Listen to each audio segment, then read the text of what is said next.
പുതിയ വീഡിയോയിലേക്ക് എല്ലാവർക്കും സ്വാഗതം. ഇന്ന് എന്തുണ്ടാക്കുന്നതെന്ന് പറഞ്ഞാൽ പഴംപൊരി. അതെങ്ങനെ ഉണ്ടാക്കുന്നതെന്ന് നോക്കാം. അതിന് വേണ്ടിയിട്ട് അരക്കിലോ ഞാൻ നീന്തൽപ്പഴം എടുത്തിന്.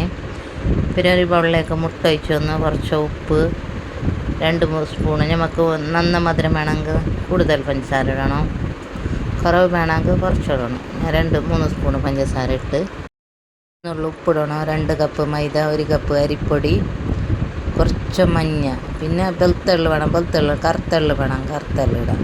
കുറച്ച് കറുത്തുള്ളി ഇട്ടിന്. പിന്നെ ഇതേമാതിരി മിക്സാക്കിയിട്ട് നല്ല കൊടുക്കണം. നല്ല മിക്സാക്കിയിട്ട് കൊടുത്ത് പിന്നെ ഞാൻ ഒരു സൈഡിൽ എണ്ണ വെച്ചിന് ചൂടാൻ വേണ്ടിയിട്ട്. ഇതേമാതിരി മുക്കിയതിന് എണ്ണക്ക് ഇടണം, ഒറ്റാക്കിയിട്ട് ഇടണം. അരിയിൽ വേണമെങ്കിൽ അരിയിലും ഫ്രൈ ആക്കിയിട്ട് എടുക്കാം. വെറും മൈദ വേണം, മൈദയിലും എടുക്കാം. ഇതേമാതിരി ഫ്രൈ ആക്കിയിട്ട് എല്ലാം എടുക്കണം. അപ്പോൾ നല്ല ടേസ്റ്റ് തിന്നാൻ.